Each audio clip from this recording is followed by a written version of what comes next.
Good evening. I'm Christine Johnson, and we begin with the latest on that breaking news out of the Bronx tonight. Here is what we know so far. Firefighters remain on the scene, digging and sifting through rubble as part of the search and rescue process. So far, there have been no reports of victims or injuries, and we still do not know the cause. We have a team of reporters covering the story from every angle. Investigative reporter Tim McNicholas has a look at the building's history. Naveen Dhaliwal has information for displaced residents. Lisa Rosner has a look at how the neighborhood is reacting. And we begin with CBS 2's Jenna DeAngelis live at the scene with the latest. Jenna. Well, Christine, it's a shocking scene and a massive one. You can see the first responders behind me sifting through that big pile of rubble. So far, the FDNY says there are no reports of injuries, but they continue the search and will be out here until that work is done.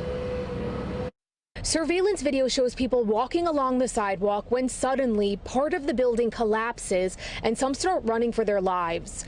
Police sources say the first call came in at 3:38 p.m. from a woman reporting she escaped the building. Several 911 calls followed.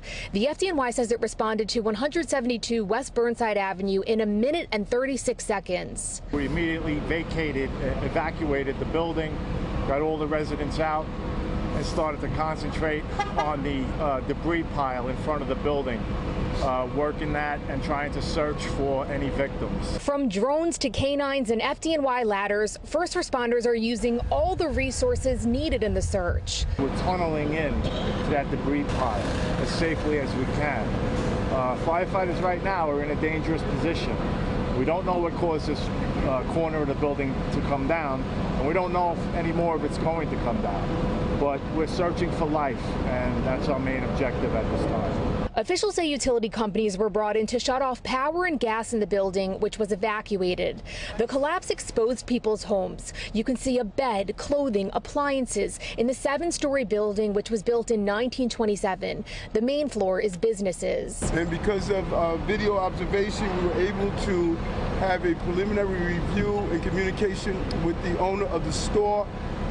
Our preliminary information with the owner of the store that everyone that was in the store is out at the time.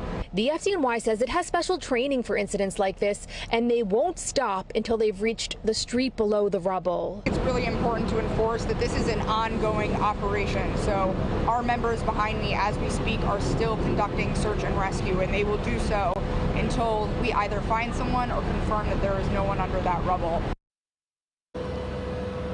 Giving you another live look at the scene. You know, I've been out here for hours and I still can't believe what we're looking at. I mean, this is the inside of people's apartments. And of course, once the FDNY finishes the search out here, the next step we'll be figuring out how this happened. We're live in the Morris Heights section of the Bronx. Jenna DeAngelis, CBS 2 News.